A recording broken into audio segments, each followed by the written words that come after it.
Malika, sources tell me that Giannis Antetokounmpo and his agent Alex Saratas have started open conversations that are active right now. I told my agent, get me to Luka, no excuses. The NBA is standing on the edge of one of the wildest shakeups it has ever seen. NBA isn't just changing, it's about to flip upside down. Luka Dončić landing in Los Angeles wasn't just a blockbuster move, it cracked the entire league's timeline wide open. And now, things just got even louder, because Giannis Antetokounmpo just dropped a signal that nobody can ignore. Yeah, read that again. Giannis and his agent are actively working behind the scenes to position him for a move to the Lakers, right next to Luka. And no, this isn't some random fan theory floating around social media. Today, we're breaking down exactly how Giannis and his camp are lining this up. Step by step, once you connect these dots, this entire trade window looks completely different. If you think this is just another wild pipe dream, then you haven't been paying attention. Star trades happen all the time. Players talk about their futures all the time, but a two-time MVP and NBA champion openly entertaining the idea of leaving the only franchise he's ever known. That's not noise, that's news. So let's rewind and unpack how this went from internet fantasy to real front office conversation. First off, Luka getting traded to the Lakers was one of the craziest moves we've seen in years. It didn't just put him in purple and gold, it rewrote the league's future. Instead of being an MVP rival stuck across conferences, Luka is now the Lakers' long-term centerpiece. That matters more than people realize. In the NBA, timing is everything. When one superstar suddenly becomes available right after another superstar just landed, and it's happening in Los Angeles, alarms start going off everywhere. That's when people stop laughing and start connecting dots. Now here's where it gets even more serious. Giannis hasn't just been thinking about Luka, he's been quietly reassessing his entire future in Milwaukee. Milwaukee Bucks insiders confirmed that Giannis and his agent have been sitting down with the Bucks front office, having real conversations about whether staying long-term still makes sense. Shams Charania reported that these talks aren't casual either. They're discussing fit, direction, and what Giannis truly wants out of the rest of his career. No decision has been made yet, but the fact these conversations exist is massive. This is the first time ever that Giannis has publicly entertained anything other than being a Buck for life. That alone tells you everything. And if you think this just popped up recently, think again. Reports from multiple outlets say Giannis quietly eyed big market options as far back as 2020. Cities like Miami and Dallas were already on his radar before he ultimately stayed and won a championship. Now stop and think about that timing for a second. In 2020, Luka was already the face of the Mavericks, already an MVP level force, already running the offense, already being talked about as the league's next generational superstar. So when Giannis considered Dallas back then, he wasn't looking at a rebuild. He was staring straight at a future that involved Luka. That idea didn't disappear, it just went quiet after the title. Fast forward to now, and suddenly, Luka is in Los Angeles, the biggest stage in basketball. Combine that with Giannis quietly reevaluating his future, and this stops feeling random real quick. Yeah, it feels strange even talking about Giannis being available. He built Milwaukee into a contender. He delivered a championship. His loyalty has never been questioned. But loyalty only stretches so far when the league keeps moving around you. The Bucks are slipping. His contract gives him flexibility. And for the first time, Giannis is clearly asking himself what he actually wants the rest of his career to look like. And here's the key part people keep missing. Once you stop looking at this like a trade machine fantasy and start viewing it like real humans making real decisions, everything clicks. Giannis chasing Luka isn't random at all. This has been building for years, quietly, right in front of everyone. Giannis has always spoken about Luka differently. Every time Luka's name comes up, his tone changes. There's real admiration there, sometimes even excitement. During All-Star weekends, you can see it in how they interact, joke, and respect each other. It never felt forced. It felt like mutual understanding, like two stars already imagining what that partnership could look like. He's an incredible player, incredible talent. Arguably, probably one of the most talented players I've ever seen in my lifetime. It's unbelievable what he can do for himself and his team. And that's why this moment feels different. Yet Sai caught these because this story didn't start yesterday, and it's definitely not ending quietly. Giannis has publicly praised Luka's intelligence more than once, He's gone out of his way, along with people close to him, to talk about how Luka sees plays before they even unfold, how he controls the game without needing elite speed or raw power. That kind of praise matters coming from Giannis, because this is a guy who knows exactly what it feels like to carry an entire franchise on his back every single night. So when Giannis gives Luka respect, it isn't hype or polite talk. It's recognition from one alpha to another. He sees someone who understands pressure, reads the floor like a chessboard, and bends the game without forcing it. That's a rare skill, and Giannis knows it. And this connection isn't just an NBA media storyline either. European outlets have grouped Giannis and Luka together for years as the faces of European basketball, not rivals, leaders. Two different styles, two different paths, but the same responsibility when it comes to representing the future of the league going global. They're constantly mentioned in the same breath, and that matters, because Giannis clearly sees himself as part of something bigger than just one team or one market. He's even said before that he wants European players thriving on the biggest stages under the brightest lights. This is what I want. This is my dream. Those were his words. He's talked about wanting European stars to be taken seriously as the faces of the league, not just talented international players passing through. Luka fits that vision perfectly. Same background pressure, same expectations, same understanding of what it means to represent more than just yourself every time you step on the floor. And here's the part people seriously underestimate. The interest hasn't been one-sided. Reports say Luka himself has quietly asked internally about the possibility of the Lakers making a move for Giannis. That changes everything. Now put the pieces together. Luka is already in Los Angeles. Giannis is standing at a crossroads. Suddenly, what once felt like a distant idea feels very real. That's why we need to revisit what Giannis said about wanting Luka, the Lakers, and European stars in the biggest markets. At first, it sounded playful, almost casual, like Giannis was just talking out loud. But timing changes everything. When he said it, Luka was already in Los Angeles. That shifts the meaning completely. In the US, most media brushed it off as a fun soundbite, just another superstar joking around. But in Europe, they didn't see it that way at all. European outlets framed it as Giannis laying out a vision, a statement. European players stepping into the league's biggest stages, controlling influence, visibility, and legacy. This wasn't just about Luka, it was about power. For years, European stars have dominated on the court but never fully owned the spotlight. What sounded lighthearted back then now looks like intention meeting opportunity. Because this isn't rumor talk anymore. This is alignment. And if this happens, it wouldn't just shift one conference. It would shake the entire league. But to understand that, you have to understand what Luka landing in Los Angeles really did. It didn't just fill a roster spot. It rewrote the Lakers' identity for the next decade. For years, LeBron James was the gravitational center. He dictated timelines, pulled stars, and kept the Lakers at the center of the basketball universe. But LeBron is on his way out.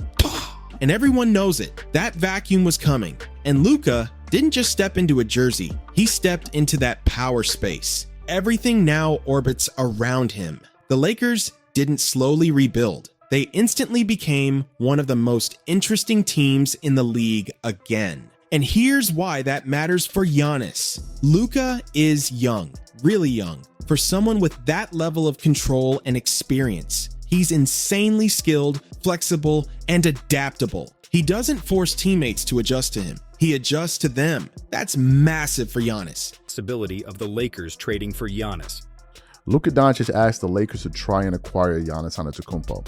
I can tell you that the Lakers inquired and Luka Dončić himself inquired, trying to see if the Lakers could work out a deal with the Milwaukee Bucks via Fox News' Lou Canella. He's not looking to babysit anyone. He's not trying to be the only star dragging a roster uphill. He wants a partner who complements him, not competes with him. Luka checks every box. And let's be real. The Lakers didn't just land a star, they secured a decade. Most franchises would do anything to lock in a generational talent like Luka with the resources to build around him. For Giannis, that looks like a flashing green light, a place where he can land, stay competitive, and build something serious with someone he genuinely respects. And here's the difference people miss. Luka attracts stars differently than LeBron did. LeBron pulled players with narrative, power, and influence. Luka pulls players through basketball logic, skill fit, chemistry, and flow. That matters, because someone like Giannis looks at Luka and thinks, yeah, I can thrive here, not submit. not adjust his identity. Thrive!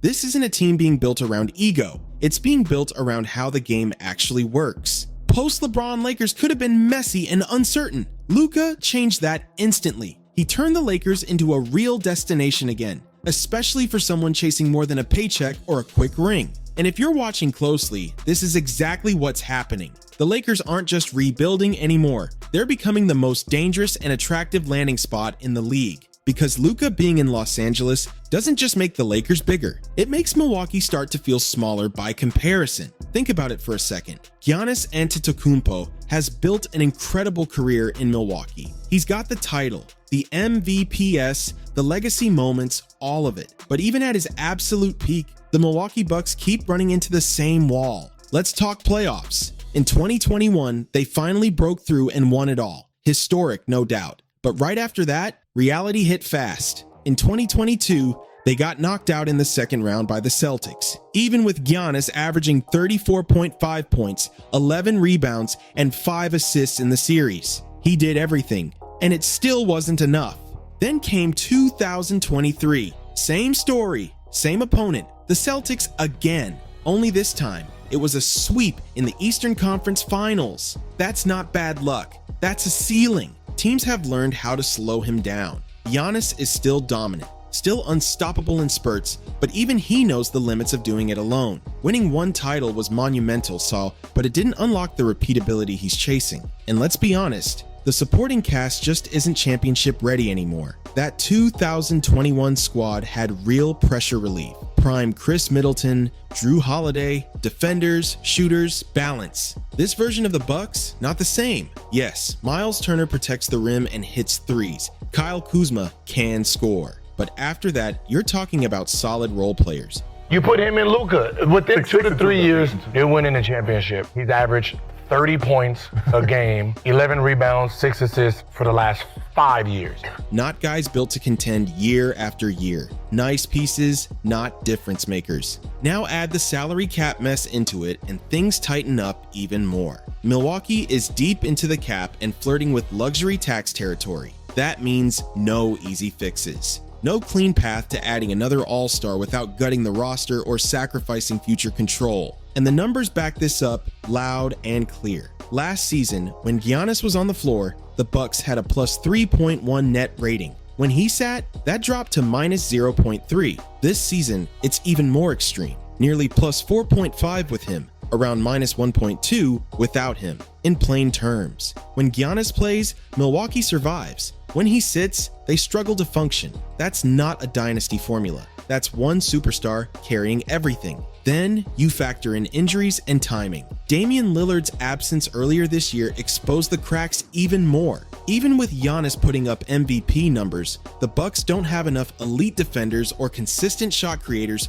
to punish playoff defenses. Opponents know the plan: collapse the paint, crowd the mid-range, pressure the perimeter, and without another star who can reliably create or stretch the floor, the offense starts to look predictable. Put all of that together and it becomes clear. Milwaukee gave Giannis the environment to win one title, not necessarily multiple, and that's the difference. That's exactly why the Lakers with Luka Dončić already in place suddenly look so appealing. But what would this actually look like on the court? Because imagining Giannis and Luka together isn't just exciting, it's terrifying. Giannis is already a downhill wrecking ball. He attacks like a freight train, dominates the glass, switches defensively, protects the rim, and runs the floor like few players ever have. But even he hits walls in the half court. That's where Luka changes everything. Luka is one of the best half-court creators in the league. He reads defenses before they're set, manipulates help defenders, and delivers passes exactly where they need to be. Put Giannis in pick and rolls with Luka and defenses are cooked. Rolling, cutting, slipping, every action becomes lethal. Milwaukee has never had a guard who could fully unlock that potential. Luka can. In clutch moments, Giannis attacks downhill while Luka pulls defenders out, stretches the floor, and creates space. That's nightmare basketball. Even Gilbert Arenas said on his podcast that within a couple of years, a Giannis-Luka duo could absolutely win championships. And the logic is simple. Right now, Giannis carries Milwaukee on both ends. Luka's elite scoring and playmaking would instantly remove half that burden. Giannis is averaging 31.2 points and 11.5 rebounds, but his efficiency dips when defenses collapse. Luka fixes that immediately. Defensively, it works too. Luka doesn't need to be a lockdown guy. Giannis handles rim protection, switches, and transition defense. Luka just has to be a threat, and that's more than enough. Modern NBA rules make this pairing even more unfair. Spacing matters more. The pace is faster. Whistles are tighter. Luka thrives controlling the floor. Giannis thrives attacking space. Together, analysts call it unfair math. And this isn't some wild fantasy. NBA history shows this blueprint over and over again. Michael Jordan needed Scottie Pippen. Shaq needed Kobe. LeBron needed Wade. Magic needed Kareem. Different styles, different roles, but perfect alignment. That's why Giannis and Luka make sense. Luka solves the half-court problem. Giannis covers the defensive ground. One bends the defense, the other breaks it. And zoom out even more. This wouldn't just be another star pairing. It would be the most powerful European duo the league has ever seen. Two players who didn't come up through the traditional American pipeline, now potentially defining the league together. The Lakers have been quietly preparing for this moment. After LeBron, they didn't panic. They waited. Luka wasn't just a trade. He was the foundation. Add Giannis, and Luka becomes the system while Giannis becomes the accelerator. That's how dynasties form. Timing, patience, and alignment. That's why mock trades are everywhere. The Austin Reeves of it all is very interesting. If I'm Milwaukee, I demand. I wouldn't do the trade without. Do you want to do that? Right? I mean, that's a tough one, but that's who they would ask for, because you're not going to get Luka, so you got to get the next best guy, and that's Austin. Me having my draft pick doesn't work. I don't control the next three. I'm trading you Giannis Antetokounmpo. Your team's going to be awesome. Giving me your draft picks for the next couple of years aren't doing me any good. Do you have third team picks that might be valuable? Not because fans are bored, but because the math exists. Contracts matter. Picks matter. Third teams get involved. Impossible deals become real. And if this actually happens, the balance of power tilts. The East loses its force. The West gets even scarier. European stars stop participating and start defining the league. So here's the real question. Should Giannis stay loyal to where it all began, or chase the best version of his career? Is this Lakers privilege, or just smart positioning in a league that never stops moving? And if this has been building all along, maybe the real question isn't if it happens, but whether it was always inevitable.